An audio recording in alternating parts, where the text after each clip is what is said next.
어제 목요 전도를 하는데 반가운 분들을 만났습니다.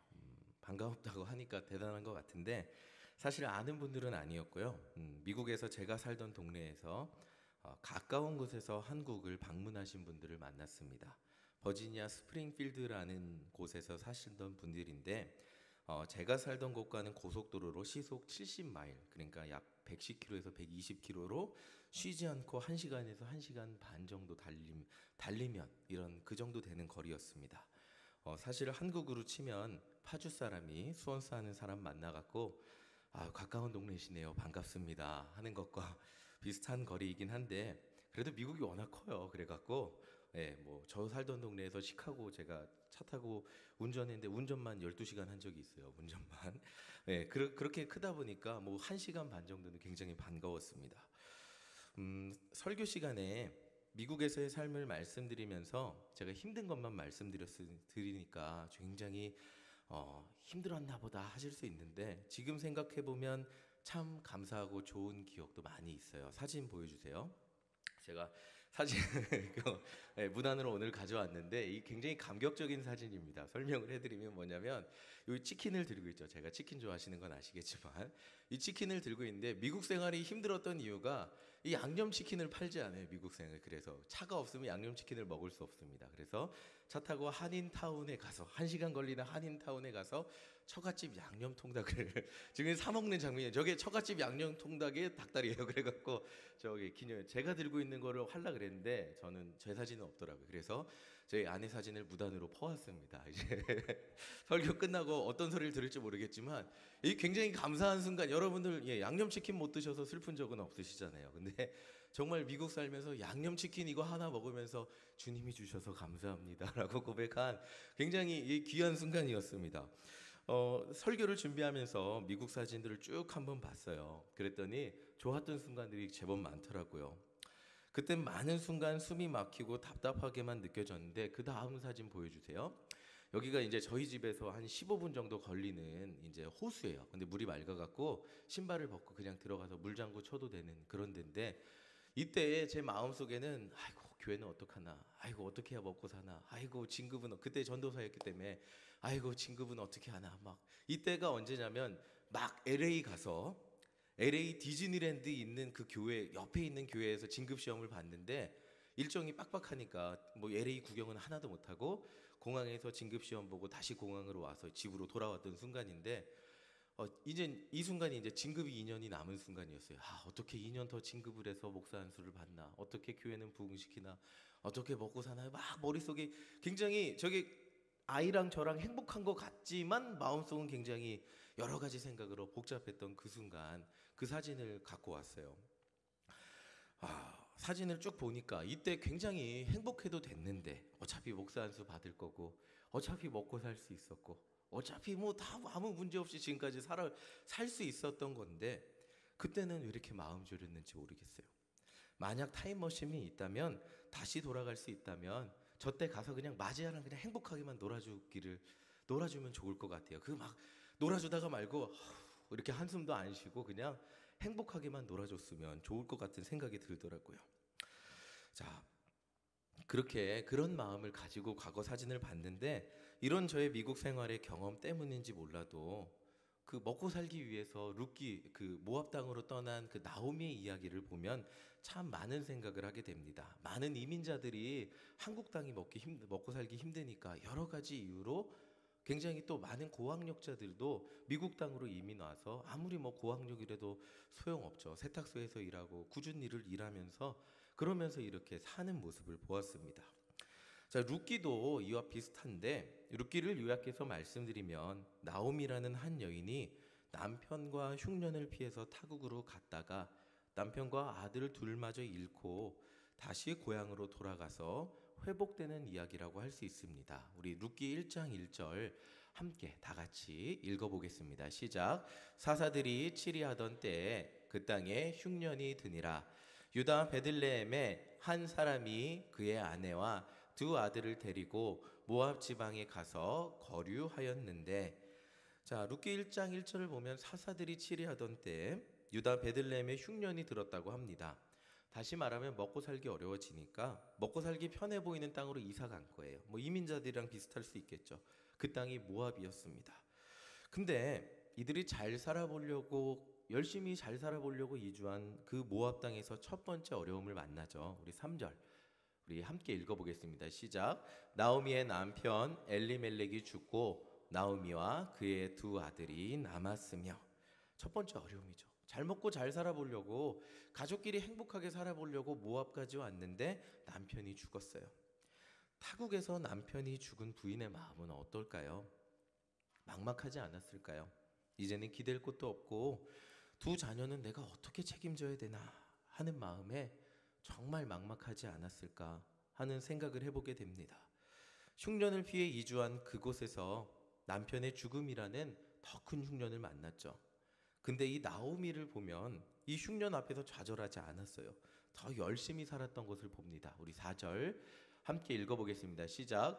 그들은 모압 여자 중에서 그들의 아내를 맞이하였는데 하나의 이름은 오르바요 하나의 이름은 루시더라.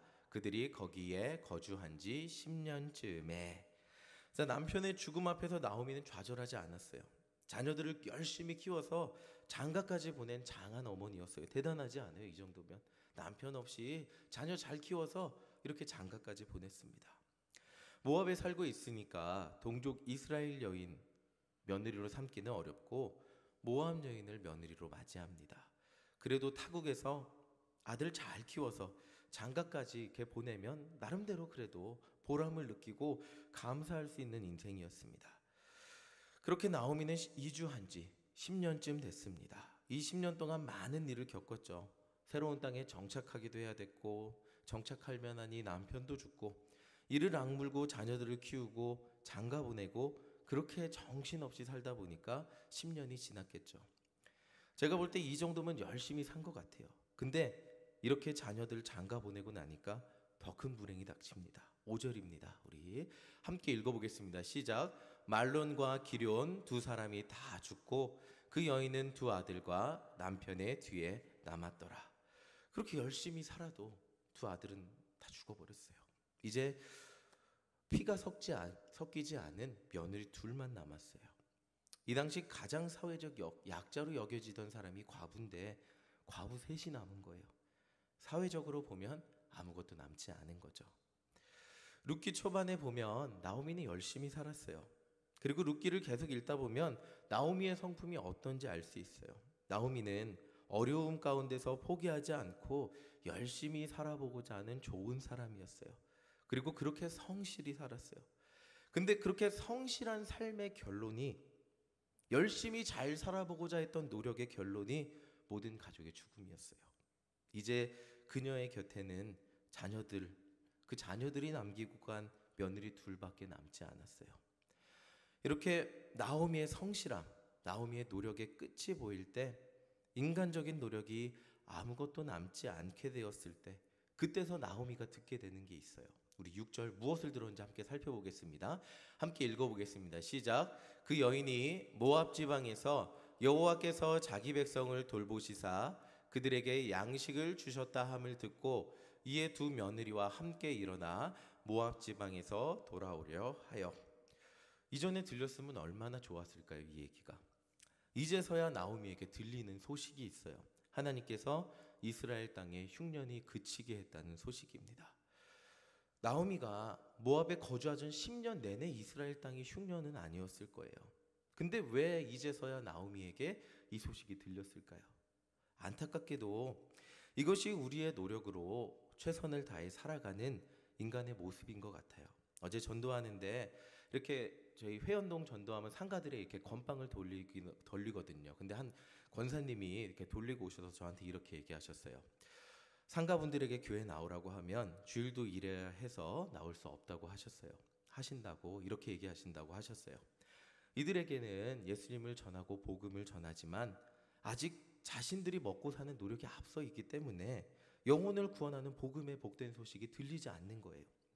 나오미도 이전에 자기 노력으로 열심히 살 때는 그 고향으로 돌아갈 그 소식이 들리지 않는 거예요. 내가 열심히 살면 되니까, 내가 최선을 다해 살면 되니까 아직도 내 힘과 내 노력은 남아있으니까 고향으로 돌아갈, 고향에서 하나님이 흉년이 그치게 했다, 이 소식이 들리지 않는 거예요. 그러다가 자신의 노력이 한계에 다다랐을 때, 이제는 아무것도 남지 않았을 때, 그제서야 고향의 소식이 들리기 시작했습니다. 성경에서, 특히 구약에서 이스라엘 백성들이 살던 땅, 가나안 땅은 무슨 땅이죠? 약속의 땅입니다. 하나님은 그 가나안 땅에서 이스라엘 백성들과 함께 하셨어요. 그러면 이 이스라엘 백성들이 가나안 땅을 떠났을 때는 어떤 일을 겪었을까요? 아브라함이 가뭄을 피해서, 흉년을 피해서 애굽으로 갔을 때 어떤 일이 있었죠? 사라를 빼앗길 뻔했죠. 그리고 야곱은 삼촌 라반의 집으로 도망가서 수없이 많은 고난을 겪었습니다. 요셉은 처음에 잘 사는 것 같았지만 결국 그 후손들이 어떻게 됐죠? 노예가 되었잖아요. 그리고 출애굽하기까지 온갖 고생을 다 합니다. 다윗은 블레셋 가서 어떻게 살아남았죠? 미친 척하고 살아남았잖아요. 그리고 나라가 망한 뒤 유다 백성들은 포로로 끌려가서 수없이 많은 고생을 합니다. 이렇게 성경에는 가나안 땅 밖에도 하나님이 계시지만 약속의 땅 가나안을 벗어나는 이스라엘 백성들은 많은 어려움을 겪어야 했습니다. 흉년을 피해 모압으로 떠난 나오미는 하나님을 믿던 자녀가 일시적인 어려움, 하나님을 믿어도 일시적인 흉년을 겪으니까 하나님의 보호하심을 의지하지 않고 내가 잘 살아보고자, 내 힘으로 어떻게 이 흉년을 극복해보자 모압으로 이사간 거예요. 근데 이렇게 하나님을 떠나서 열심히 살아보고자 한 그 인생의 결론의 끝이 무엇인지 오늘 룻기 초반에 이야기해주고 있는 거예요. 모태신앙으로 자라다가 인생의 어려움을 겪거나 또한 부모님의 품을 떠나서 독립하자, 교회를 떠나 자신의 노력으로 그냥 이제 하나님 예전에 열심히 믿었는데 그거를 내 추억으로 간직하고 이제는 그냥 교회를 왔다 갔다 하는 사람들, 아니면 그냥 부모님이 아무리 그렇게 얘기해도 그냥 교회는 알겠어요, 이렇게 그냥 잘 다니지 않는 사람들, 또한 교회는 다니는 것 같지만 신앙보다는 내 노력과 내 의지가 우선인 사람들, 이런 우리 자녀들이 너무나 많이 있습니다. 또한 또 하나님을 과거에 열심히 믿었지만 지금은 그냥 내 노력이 우선되는 사람들, 하나님을 열심히 믿었던 것들이 과거의 추억이 됐던 사람들, 이런 사람들이 하나님의 품을 떠나 자신의 노력으로 모압에서 열심히 살아가는 사람들이라는 것입니다. 그 대표가 오늘 말씀에 나오는 나오미예요. 자, 그런데 이 다 망한 것 같은 순간에 바로 그 순간에 은혜가 있습니다. 방금 전에 우리가 함께 읽었던 그 소식이 귀에 들렸다는 거예요. 내 인생 아무것도 의지할 거 없는 그 순간에야 들렸지만 룻기를 읽으면 그 순간부터 하나님의 역사는 비로소 시작되기 시작합니다. 나오미는 고향으로 돌아가며 이스라엘과 전혀 상관없는 아들들이 이제는 죽었으니까 며느리들을 다 집으로 돌려보내려 그러죠. 성경을 보면 며느리 둘 다 착한 사람들이에요. 어머니 어떻게든 안 모셔보려고 하지 않아요. 근데 한 며느리는 이제 오르반은 돌아가고 다른 며느리 룻은 이렇게 고백합니다. 여러분들 다 아시겠지만 우리 1장 16절 우리 함께 우리의 고백이라고 생각하고 함께 읽어보겠습니다. 시작. 룻이 이르되 내게 어머니를 떠나며 어머니를 따르지 말고 돌아가라. 강권하지 마옵소서. 어머니께서 가시는 곳에 나도 가고 어머니께서 머무시는 곳에서 나도 머물겠나이다. 어머니의 백성이 나의 백성이 되고 어머니의 하나님이 나의 하나님이 되시리니. 아멘. 나오미가 살자고 모압에 와서 남편도 잃고 자녀도 잃고 다 잃은 것 같은데 하나 딱 얻은 거 있어요. 며느리 룻이에요. 이 룻은 이방 여인임에도 불구하고 왜 이방 여인과 결혼하지 말라 그러죠? 솔로몬이 왜 이방 여인과 결혼했다가 그 나라가 반으로 갈라지게 되었죠? 우상을 데리고 왔기 때문이잖아요. 이방 여인들이 믿던 우상을 데리고 왔기 때문이잖아요. 근데 룻은 다시 한번 말씀 보여주세요. 자기가 믿던 신을 데리고 오지 않아요. 뭐라고 고백하죠? 어머니의 하나님이 나의 하나님이 되시리니. 이게 그러니까 자기가 믿던 신을, 자기가 믿던 우상을 이 가정으로 데리고 와서 믿게 한 게 아니고 어머니가 믿는 그 하나님을 나는 따르는 사람이 되겠습니다 라고 고백하고 있는 거예요. 이 고백을 하는 룻과 함께 나오미는 고향으로 돌아옵니다. 베들레헴으로 돌아와서 이렇게 말해요. 나오미의 고백이 참 절절한데 우리 21절 우리 함께 읽어보겠습니다. 시작. 내가 풍족하게 나갔더니 여호와께서 내게 비어 돌아오게 하셨느니라. 여호와께서 나를 징벌하셨고 전능자가 나를 괴롭게 하셨거늘 너희가 어찌 나를 나오미라 부르느냐 하리냐. 나오미는 이제야 깨달았어요. 하나님의 품을 떠난 인생의 결론은 괴로움이라는 거예요. 남은 게 아무것도 없는 거라는 거예요. 이런 나오미의 고백은 그제서야 하나님의 섭리를 깨달은 거예요. 근데 이렇게 자신의 인생에 괴로움만 남았다고 생각한 그 순간, 하나님의 품으로 돌아온 그 순간, 나오미의 인생이 비었던 나오미의 인생이 비어 돌아온 나오미의 인생이 채워지기 시작합니다. 그 이유가 뭘까요? 그녀가 거하는 곳이 모압에서 베들레헴으로 변화되었기 때문이에요. 다시 말해 이제 그녀는 하나님의 품으로 다시 돌아왔기 때문이에요. 룻과 함께 돌아왔는데 룻은 낯선 시어머니의 고향으로 돌아왔는데 먹고 살 길이 없었죠. 그래서 추수꾼들이 이렇게 옛날에는 추수꾼들이 다 이렇게 베고 이게 상품 가치가 없어서 그냥 밭에 버려두는 그 이삭들 남은 것들이 있다 그래요. 그런 것들을 주스러 가려고 이제 룻은 나갑니다. 거기서 우연히 누구를 만나죠? 보아스를 만나죠. 이 보아스는 이 나오미의 남편 엘리멜렉의 그 가정에 어려움이 생겼을 때 도와줄 의무가 있던 친척이었습니다. 룻이 이 보아스를 만나서 배려받고 많은 이삭을 주워왔다고 말하자 나오미는 이렇게 고백을 해요. 2장 20절 우리 현대인의 성경으로 함께 다 같이 읽어보겠습니다. 시작. 그러자 나오미는 감격해서 며느리를 보고 말하였다. 여호와께서 그에게 복을 주시기 원한다. 하나님은 산자나 죽은 자에게 언제나 자비를 베푸시는구나. 그 사람은 우리를 돌볼 책임이 있는 가까운 우리 친척 중 하나이다. 잘 보시면 하나님의 품인 베들레헴에 돌아오니까 나오미의 말이 달라졌어요. 방금 전에는 내가 텅 비었다 그랬잖아요. 내가 아무것도 없는 자라 그랬는데 이제 하나님의 품인 베들레헴에 돌아오니까 하나님은 산자나 죽은 자에게 언제나 뭐라고요? 자비를 베푸시는 하나님이라고 고백하고 있어요. 모압 땅에서 나오미에게 하나님은 괴로움을 주시는 하나님이었어요. 근데 지금 이 베들레헴 땅에서 나오미에게 하나님은 자비를 베푸시는 하나님으로 고백이 변화돼서 고백되고 있어요. 바로 이것이 주님 앞에 나오는 자에게 주시는 하나님의 은혜라는 거예요. 아직 이 나오미의 처지는 달라진 게 없어요. 생각해 보세요. 룻과 함께 둘이 먹고 살 걱정을 해야 하는 처지가 달라졌어요. 보아스가 도와주었다긴 하지만 아직 룻을 거두어 주겠다고 약속한 순간도 아니에요. 그러나 나오미는 룻이 보아스를 만난 이 작은 만남을 가지고 감사하고 하나님의 일하심을 기대하는 사람으로 변화되어 하나님의 일하심을 고백하는 그런 사람으로 변했다는 거예요. 우리의 삶도 마찬가지인데 세상에서 수많은 어려움과 실패를 뒤로 하고 주님 앞에 나온 우리는 더 이상 실패에 묶여있지 않은 사람이 된다는 거예요. 왜 그렇죠? 우리가 하나님 앞으로 나왔기 때문이에요. 하나님 앞에 나아올 때 우리 인생에 아주 작은 변화지만 그 작은 가능성 때문에 하나님의 일하심을 바라보며 감사하며 기대하는 사람이 되는 변화가 나오미에게 일어났다는 거예요. 바로 그것이 거하는 곳이 달라진 사람, 세상에서 열심히 살려고 최선을 다해서 노력했던 사람이 고백했던 그 입술과 이제는 주님 앞에 나와서 예수님 안에 거하려고 하는 그 사람의 입술이 변화된 놀라운 변화라는 거예요. 그것이 나오미에게 찾아온 변화라는 거예요.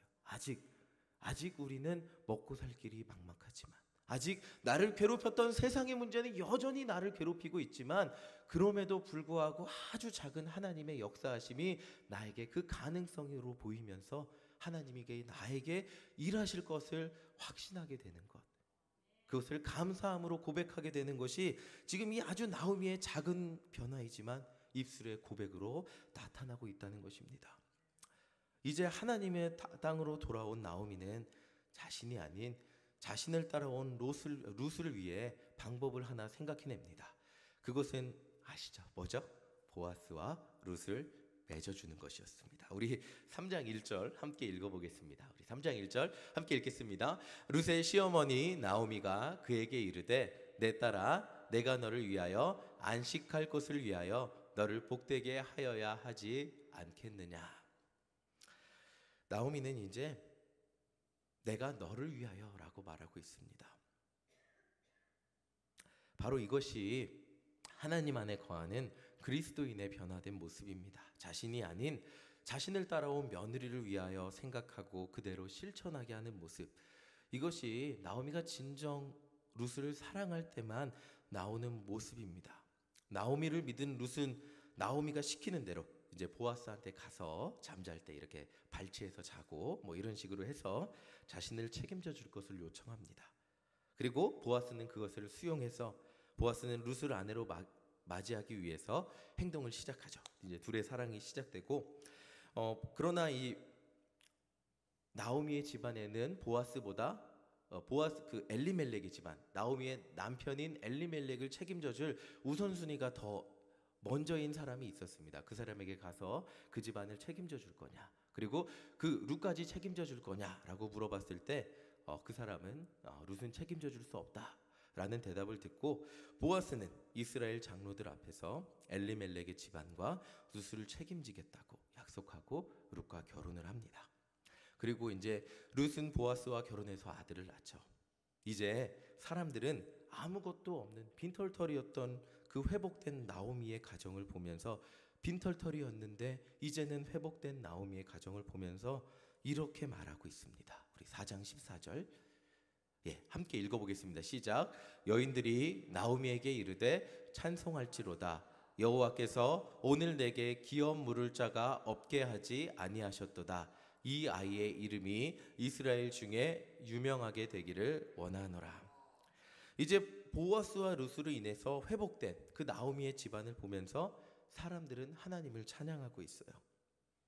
처음에 나오미가 이 베들레헴으로 돌아왔을 때 사람들은 나오미를 동정의 시선으로 보고 있었어요. 핀털터리가 돼갖고 불쌍하고 가엾은 그 과부 둘이 돌아온 사람들로 봤는데 하나님의 땅에 돌아오자 이 가정은 다시 살아나기 시작했어요. 그리고 뭐 가능성 없던 이 가정 가운데 보아스와 룻이 맺어짐으로 인하여 회복되는 역사가 일어나고 자녀가 생기는 역사가 일어나게 되었습니다. 그리고 이제 17절인데 우리 17절 함께 읽어보겠습니다. 함께 읽겠습니다.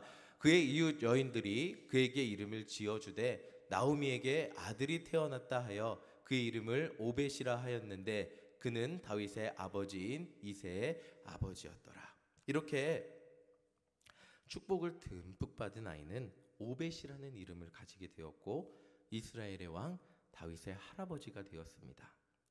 다 망한 것 같은 그 나오미의 집안은 하나님 앞에 나와서 회복되고 채워지는 그 은혜를 받게 된 이야기가 바로 룻기의 이야기입니다. 우리가 살펴보았듯이 이 룻기의 이야기는 하나님을 품을 떠난 한 사람의 세상적인 모든 노력이 망하자 하나님 앞에 빈손으로 돌아와서 천부여의지없어서 손들고 옵니다. 이렇게 돌아와서 하나님 앞에 거했을 때 그 빈손이 세상적인 성공으로 채워진 것이 아니라 하나님의 은혜로 채워지는 놀라운 말씀입니다. 다 망한 것 같고 아무것도 하지 못할 것 같던 그 나이 많은 여인 나오미가 하나님 앞으로 돌아왔을 때, 그리고 이스라엘 사회에서 도무지 도움이 되지 않을 것 같은 그 남은 자 이방 여인 룻을 통하여 나오미의 집안이 회복되고 있습니다. 오늘 이 말씀이 우리에게 전해주는 것은 하나님의 품을 떠난 그리스도인들에게 늦은 순간은 없다는 거예요. 내 세상의 노력이 끝나고 내 손에 아무것도 남지 않은 것 같은 그 순간, 내가 왜 이렇게 살았을까 하나님, 내가 왜 진작에 주님 뜻대로 살지 못했을까. 우리는 너무나 이렇게 쉽게 생각하지만 그 순간 우리는 끝이라고 생각할지 모르지만 바로 그때 우리 귀에 하나님의 말씀이 들린다면 바로 그때부터 하나님의 역사는 시작되기 시작한다는 거예요. 그때부터 하나님의 은혜로 채워지는 그 은혜를 경험하는 삶이 시작된다는 거예요. 우리에게 늦은 시간은 없다는 거예요. 늦은 나이는 없다는 거예요. 지금이라도 깨달았다면, 지금이라도 내 귀에 이전에 들리지 않았던 하나님의 말씀이 들린다면 하나님 앞에 나오면 그때가 늦지 않은, 그때가 가장 빠른 시간이라는 겁니다. 하나님 앞으로 나오는 바로 그 순간, 내게 아무것도 없던 빈손과 같던 우리의 인생이 그제서야 비로소 하나님의 은혜로 채워지는 그 놀라운 은혜를 경험하게 된다는 것이에요. 제가 소망하기는 저와 우리 성도님들 모두에게 하나님의 이러한 은혜의 채워짐의 역사가 일어나기를 소망하는 것입니다. 또한 우리 마음대로 우리 자녀들 너무 늦지는 않나 염려하고 걱정하고, 더 나이 들기 전에 빨리 주님 품으로 돌아오고 더 열심히 봉사하고 더 열심히 주님을 위해 살아야 되는데 라고 우리의 마음이 조급해지는데, 우리의 자녀들 또한 하나님의 목소리가, 하나님의 음성이 들려지는 순간이 분명히 있다는 거예요. 하나님이 계획하시고 붙드시는 순간이 분명히 있다는 거예요. 그때가 늦은 순간이 아니고 그때가 하나님께서 우리의 자녀들을 붙드시고 역사를 시작하시는 놀라운 순간이라는 거예요. 다 망한 것 같은, 너무 늦은 것 같은 그 순간에 그 가정에서 누가 나왔죠? 다윗의 조상이 나온 것처럼 우리에게 너무 늦은 것 같은 그 순간, 왜 이제야 하나님의 말씀이 나에게 들렸습니까?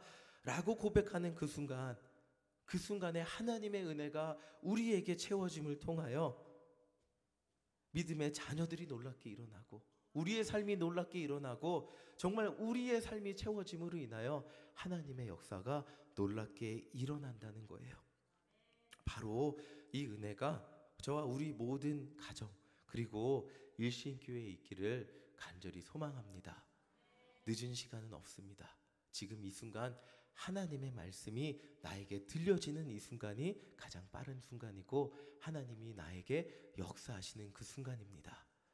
우리들에게, 그리고 나의 자녀들에게, 그리고 내가 너무나 사랑하는 전도 대상자들, 우리의 이웃, 그리고 우리의 아직도 예수를 믿지 못하는 그 가족들 가운데 하나님의 말씀이 들려지게 하여 주시옵소서. 인생의 모든 수고와 노력이, 인생의 모든 그 자기가 잘 되고자 하는 인간적인 모든 노력이 끝난다 할지라도 하나님의 음성이 들리게 해달라는 그 기도가 있는 저와 우리 모든 성도님들 되시기를 간절히 소망합니다. 우리 이 시간 함께 기도하겠습니다.